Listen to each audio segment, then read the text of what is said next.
The Olympic regatta covers 14 events, which will happen in 6 different types of boats. One of the main attractions are the races in the single scull. Each rower has 2 oars, which is called sculling. But in rowing, some athletes row with just 1 oar each. This is called sweeping. The smallest of the sweep boats is the pair.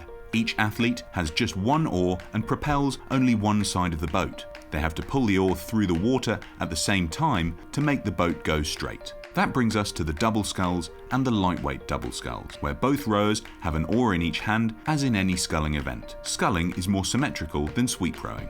In the quadruple scull, each of the 4 rowers is equipped with 2 oars. A total of 8 oars means this is one of the fastest boats in the world of rowing. The heavy or the lightweight 4 has 4 athletes, each with 1 oar. This is another sweep boat.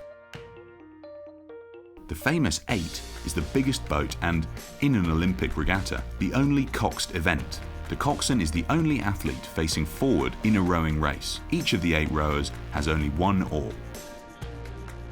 South Africa is an up-and-coming nation in rowing. Head coach Roger Barrow is in charge of all the athletes in all the boat classes.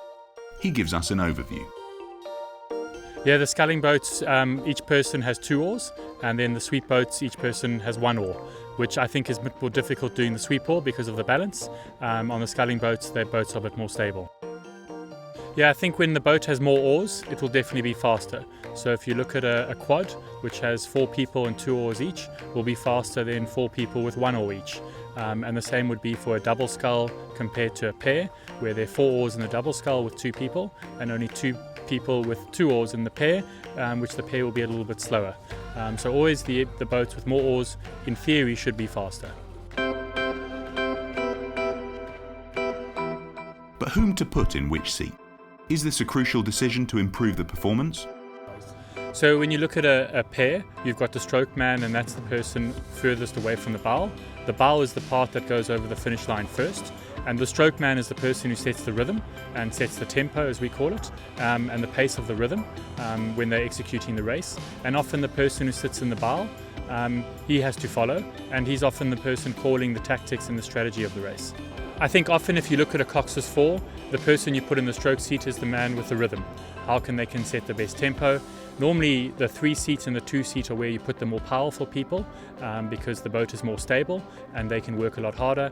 And then the person who sits in the back in the bow seat is often the most dynamic and the best technical rower in the boat. And this also applies to a double or a quad, even in a pair, where you've got your technician, your rhythm makers in the front, and then the followers behind.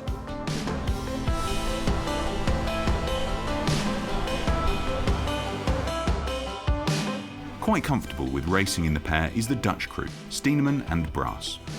Well, I think in a pair, if you make a mistake, it costs you 5 strokes, and in an 8, if you make 1 false move in a stroke, you can get away with it and pick up in the rhythm a lot easier. And in a pair, I think it's a little bit easier to, if I say something, then Mitchell's the only one who can respond on it. And if I say something where there are 7 or 8 people, there are 8 people who can respond on that. So the setting is challenging, I think.